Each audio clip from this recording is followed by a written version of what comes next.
Hello everyone and welcome back to another AFK journey video. In this video I wanted to talk about the Supreme Arena, which teams I've had the greatest success with on my defense this past week, and also we'll take a quick look at the top ranking defenses in my district.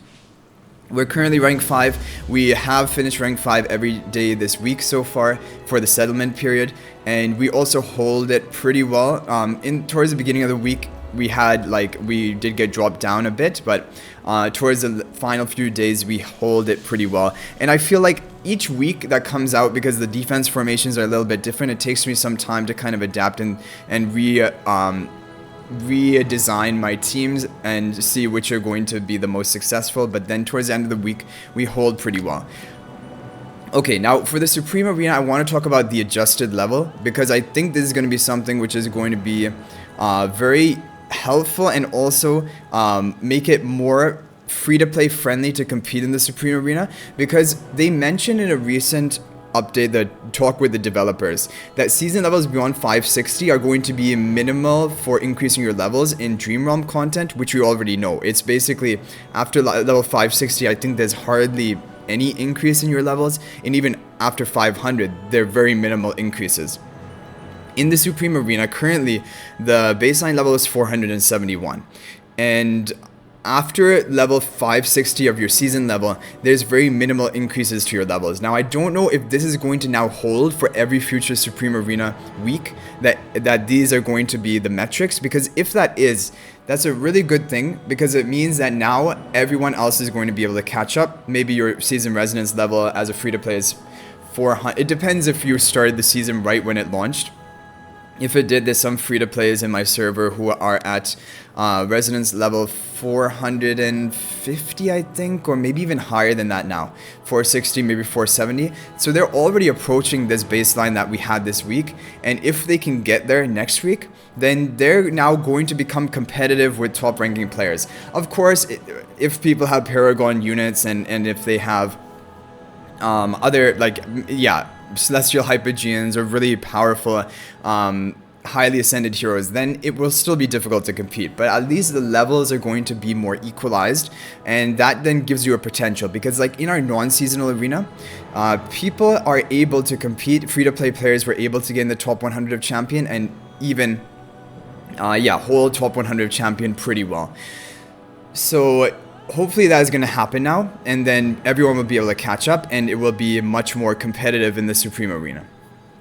But we'll have to wait and see for the next week what the baseline level is going to be, because other than this, before this, like, the baseline level was increasing week after week, and you would always have to like rush to try and keep up with that. But now I think this might be the final baseline level. We'll have to wait and see. Okay, now coming to the defenses, if we take a look at my defense logs, they're very good, and they were not good at the beginning of the week. Let's take a look at the beginning of the week, which was about, was it 7 days ago?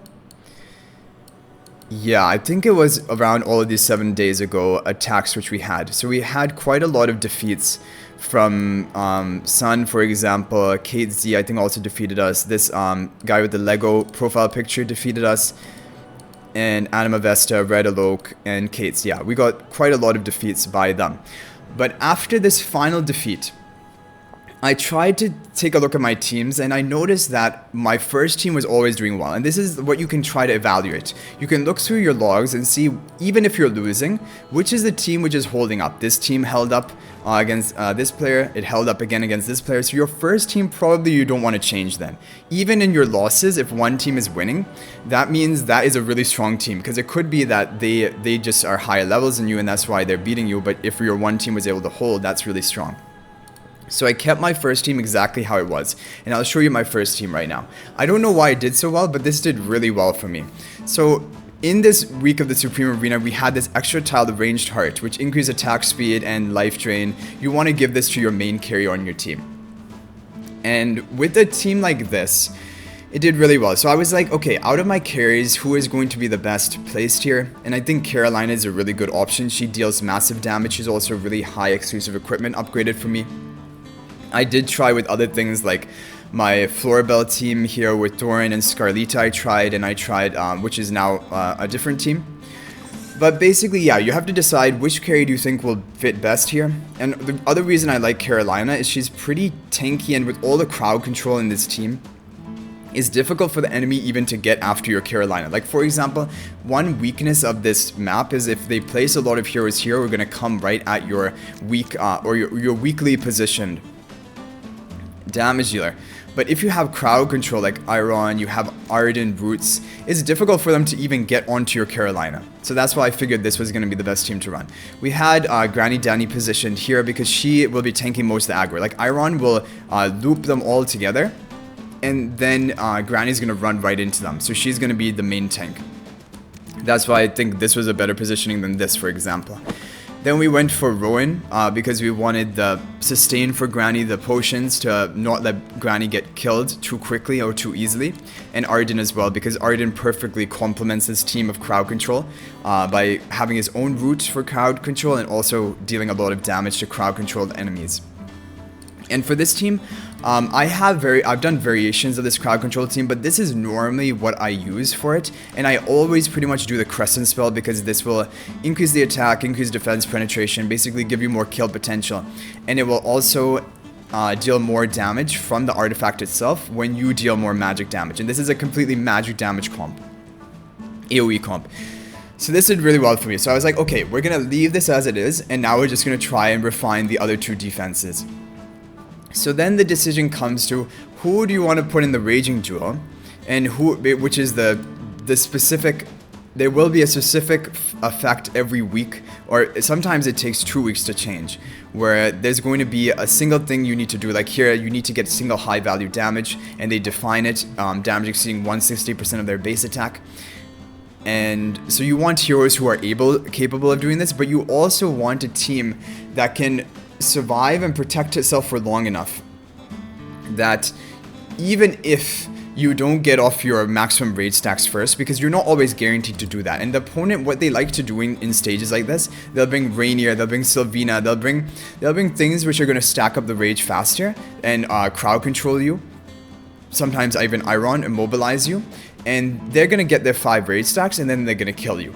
So the other way to be really safe for this team is to run Cascade Spell, which is going to give you that boosted energy on your backline hero, which is in this position. If you're setting a defense, the backline hero is actually considered Coco here, not Smokey.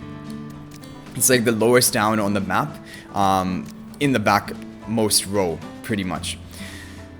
So Coco, with the Cascade spell, is going to be able to get off her ultimate probably before anyone dies. Like, I mean, if they do have Assassin, Double Assassin, Sylvina, Vala, maybe something can die before Coco gets off ultimate. But for the most part, Coco is going to get off her ultimate, and then that is going to buy your team time to get your raid stacks and then kill the opponent if they don't have a Coco of their own. And also, like, these are my highly ascended heroes. You should always run, or like invested heroes, high exclusive equipment, and things like that. And I think they all do well in PvP. Like, Shakir is really good in PvP, OD, Vala are damage threats, and then Smokey for the sustain, and Coco, I think, for that, getting that ultimate off rapidly in Raging Duel, she's a really good option. A lot of people run her. And then finally I did this, and this really, the position is what changed everything, because I was running the same team and it was losing quite a lot when I had it in a different position, something like this. I even tried something like this, and for me, I don't know, this map, I've even experimented with it on my, I forgot how it even was. I think it was something like, we'll just go back, leave without saving and rejoin. But yeah, I've experimented with this map on my non-seasonal arena defense, and it does really well into certain things. When people try to bring Diurnal to cleave you, or to just destroy your entire team, this does really well, because Thorin runs right into his face, while he's going to be positioned back here. So he's not really safe from the Thorin. And also it does well, Rainier cannot swap anything. The only thing Rainier could swap here is basically this, actually no, Rainier can't swap anything. There's no symmetrical tile. There are very few symmetrical tiles on this map. It's only these two, where I'm putting Damien right now. And so we make sure not to have any hero there. And then if they try to go for like, I don't know, they could try to Sylvina plus Vala onto Floribel, but she's pretty tanky. She has a Soul Pact, have the sustain from Haywin and the Damien. So it's like, this is why I wanted this. And I I really like, if you're going to run a Thorin team on this map, I think Thorin in this position is really viable. Because the thing that Thorin wants is he wants to jump into the middle of the enemy team and get massive value off with his ultimate. And with this positioning, even if they have a tank over here, Thorin can walk up and then his ultimate can hit this tile, this tile, this tile. I think even it hits this tile. So a lot of the heroes which are going to be placed in these tiles are going to take damage from the Thorin. Yeah, and then, yeah, overall, this is just a strong team I use a lot, which is my kind of Scarlita stall type team, but also with Florabelle, so it's not pure stall. We have, like, some damage threat of Florabelle, and you have more, like, stalling capability with her summons, and so I think it does really well. And I went for the Stormcaller spell. It has Vitality, which increases the value of shields on your team, so I like that with Scarlita. Especially, and also because this is a tanky stall type team, having that HP, vitality, all defensive stats is really useful, and it also gets off pretty good damage from this Stormcaller spell ability. So that's basically how we came to the conclusion that this is going to be our final team lineup, and then it held really well. If we take a look at these final attacks people have done, so Swoker is one of the top rankers on our server. He's always pretty much in the top 5, even right now I think he's rank 2. Or rank 3, and we somehow won all 3 of his attacks, which is insane. Like, normally that is not going to happen, but it just shows that each team has some winning potential. I definitely think, yeah, my second team is the weakest. It's really difficult to come up with a solid Raging Duel team, and also, like, I don't know, when you're using Vala on defense, even OD on defense, it becomes kind of easy to counter because, yeah, there's a Rainier here, there's a Sylvina, even Vala. These are the things you would use to counter this, but then at least it makes them use it on this team, that they don't have the option to use it on the other teams, and then you can survive from that as well. This as well, we somehow got 3 wins, and he's a very strong player as well. He, in the beginning of the week, he normally, like, takes my position, and so it's really good that we were able to get 3 wins from that in the end. So let's take a look at some of the other top defenses. So Splash, you guys must know him. We've talked about his defenses before. He's a top ranking in our district. He's in our server as well. He's in our guild. He's a guildmate. And he is just untouchable. He's the final boss no one can kill. Diurnal team with Enlightening spell and like a really highly ascended Paragon 3. Almost entire team. His second team is also we'll just look at it for fun, but he's also running the Iron type Carolina team in his first one. Instead of Rowan, he's running Damien, but otherwise it's the same team that I'm using. And he chose not to position anyone on the buff tile, which is also an option. Like, this lineup is more protected for the Carolina, although Carolina can be Rainier swapped, which, so I think taking advantage of the buff tile is still probably a good idea. But again, he's running that for his first team. For his second team, he is running, yeah, so this is way better than my second team. It's kind of like tanky stall, yeah, with the Burial and the Friesto, the Igor. This is the, and Haywin and even Florabelle, wow. Yeah, and Florabelle with all of her summons. Burial does well with the summon comp. It's like a Zoo stall type team. This would be crazy.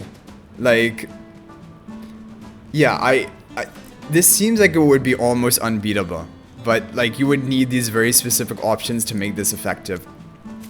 And then number 3, his Diurnal team. So this is what I mentioned. When people run Diurnal, they usually use this position. And in my non-seasonal arena, I would manage to get 1 or a couple defense success wins against Splash.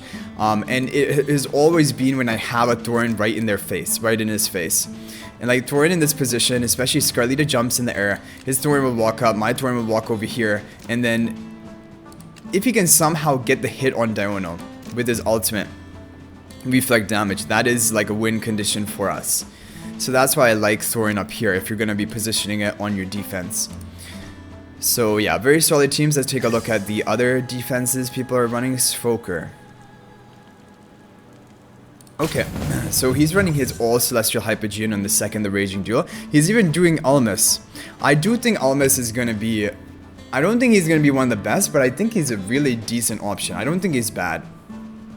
So he's gone for a similar team comp that we did, but he has Arden instead of Carolina, which also works. Arden is a mage carry as well and deals a lot of damage. But I liked it when Granny was up here and Iron was up in Granny's position. But he already has a tank here of Almus, and he wants Almus to kind of take damage quickly so that Almus can then go into his casting form in the back, I think. So again, interesting team, and he has the Stormcaller spell for more vitality and tankiness, which does well for his team. Another Freyaster team in the Raging Duel. Diurnal is up in the front, which seems crazy, Diurnal being there, and then Rainier. It's just a full Celestial Hypogean team with Burial. So I don't think it has much synergy other than scare the other person into not attacking. Look at this is plus 20 exclusive equipment on every single hero. And they're all Celestial Hypogean. They're not Paragons though. They're all just Supreme Plus, but still, like, this is crazy. Yeah, no, I don't even know what to say about this defense. And then the final defense is an all Mauler team. He has Antanja in the back to counter Valas, which is interesting. Also, Antanja is a good option to counter because she can jump towards your frontline ally. So she can be in the back. So that is interesting. Coco again is a really good option, and I ran a full Mauler defense as well last week of Supreme Arena. It did really well for me in the Raging Duel. But it was Brutus, it was Smokey as well instead of Antanja. Brutus, Shakir, Smokey, OD, Coco. But honestly, if you're running Shakir, having multiple frontline melee units is better because he will buff them up with his Lupine Aura and make them just really difficult to kill. And also give them attack buff if Shakir is at plus 10 exclusive equipment like he has here. So interesting teams. Redolog, this is the one who, he normally is not in the top 5. He got a win against me in the beginning of this newest Supreme Arena this week, but then after that he wasn't, he didn't attack me again. Has an all Mauler team with Smokey up in the front. Yeah, I don't know, like, I guess Brutus in the back to protect against the Vala. Everyone's scared of Vala. And the problem with being scared of Vala is then your position is much worse against all other teams, and then they'll just bring Vala to another team. That's why I kind of just gave up on trying to position around Vala, because it makes your formation really bad against other teams. And this is the problem. Like, Smokey is up in the front, which doesn't make sense, and Odie is too susceptible here because you can position heroes, and also if you're running Iron, like for example in this mode, which I normally would, it's just gonna take the Odie, bring him into the middle here, and then he's gonna be in danger. And Brutus is all the way at the back, so we're not bringing Vala, but then you just bring Vala to a different team. So this team is Vala, Temesia. A lot of people do Vala, Temesia, Rowan type things. It again comes down to which heroes you have and just running strong heroes like Heywin, Granny. These are two amazing heroes for arena defenses, and they are obtainable in the Emporium shop, and they should definitely be a part of your teams. Okay, Thorin, Iron, Arden team, but also Thorin, Sylvina. So for usually what I would recommend, like if you're gonna be running this control type team, I would go for Granny as well with Iron. And maybe, like, if he doesn't have Carolina, because I haven't seen Carolina yet, maybe another damage threat here, like Vala, or maybe even, like, Rowan for more healing, and just have, like, that type of comp. And then you can put your Sylvina and Thorin on a different team, because I feel like Sylvina can be a damage carry on her own, but I guess this was a comp idea he was going for, which is instead of, like, Granny and Vala or something, it's Thorin and Sylvina. Sylvina has a bit of more kill pressure, although as you can tell here, this Sylvina in this map doesn't do so well because it's very difficult for her to get onto a priority target. Like right now she's hitting Thorin, which is terrible. Like that is not going to help her at all. And for example here it would be hitting Damien, which means basically it's hitting nothing. The first strike would have no effect. So again, it can be kind of easily countered on defense. So Sylvina is not a great defense option. But I can understand if you don't have anything better and Ascended, then Sylvina is your best option. But if you have other options, then others can be better. Tsubaki is also a really strong person on our guild. As you can tell, really a lot of Paragon units he's running. He's running the same team as me on the first team, but again, no one in this position. So a lot of people are choosing not to go for the range hard buff tab, but honestly, I feel like it's pretty safe. Because I don't know, like if they have an Iron anyway, they're gonna bring your team all into a clump. So if this Carolina is here and they have an Iron, still everyone's gonna be all clumped up. And you're still going to, like, she's still gonna be kind of protected, but she's gonna have a useful buff. So I think probably Carolina here, and I really like the Iron here as well, because then even if they're gonna like bring everyone all into the center, Iron should still be in front of Carolina to protect her a bit. Whereas the same team comp, it does really well. And here he has his Mauler team, kind of like us, and this is what I was running for a while. I was running a full Mauler team with Brutus rather than Vala, but that I noticed wasn't doing as well for me. I think it's also with this map, it's really easy to, like, if for example I have my Brutus, like let's say I put my Brutus over here, then they can just come around the other side and attack me. Like, they'll just let the Brutus run around doing nothing while they come down the other side and attack my carries. So that's why I kind of like the double damage threat. Right off the bat, put a lot of pressure on the opponent, and they have to run all the way up to your backline to start dealing damage to them. And Shakir can easily get a value ultimate off as well. And the idea behind Shakir in this middle position is that then they can't just place around it, and so he's still gonna hit something. Like if they don't put something in the middle, Shakir's gonna run into your backline and start hitting them, which you don't want. And if they do play something here, Shakir's gonna damage, get the energy for ultimate, and then he can ultimate. I think he can ultimate in other locations. It doesn't necessarily have to be in the target he's targeting. Then the final team, okay, similar to our team, almost identical, but it has, instead of he has a diagonal, we have the Floribel. But yeah, positioning seems off because we have Cascade Spell, which is going off on the Damien. I don't know how it works because I've seen other people do this, like in Lightning Spell with Scarlita in the back, which doesn't make sense. So maybe it still is going to apply to the backmost hero after Damien jumps off the battlefield. Maybe Diurnal will still get the Cascade effect. I'm not sure, but definitely here you want Diurnal getting the Cascade or then Lightning Spell. And yeah, if you're running Diurnal on this map, because he can't be Rainier swapped, you could probably get away with Cascade Spell, but then he's kind of susceptible to crowd control. You could run the Iron team over here. But anyway guys, that's going to be it for this video. Hopefully it was helpful. If you're new to the channel, be sure to subscribe because we upload daily AFK journey videos and guides as well as updates to keep you up to date with everything. But I hope you guys enjoyed it. Thank you for watching. I'll hopefully see you in the next video. And until then, everyone, peace out for now. And let me know in the comment section what Superior Arena defenses you've been having the best success with. And any other thoughts you have about maybe the baseline level. Hopefully, I really hope that is now going to be basically 470 baseline and 560 beyond that, very minor increases. If honestly, there should not be any increases in my opinion. But if that change does happen, and if Dream Realm already over 560 is hardly meaningful, then what is even the point of leveling up anymore? What is the point of doing AFK stages? This is the next thing I was thinking about. And I'll probably make a video talking about when we get more information. My guildmate on my server is about to hit level 600. I want to see if that is like the level cap or if there are going to be more levels and where you get some stat increases. Because already after level 500, the stat increases we get per 10 levels is pretty low, like 3%. So there is an increase, but it's kind of not so meaningful. So yeah, I wonder. And yeah, then we maybe don't have to push AFK stages anymore if we're approaching like the hard cap. But anyway guys, that's going to be it for this video. Thank you for watching. I hope you enjoyed it, and I will hopefully see you in the next video. And until then, everyone, peace out for now, and thank you for watching.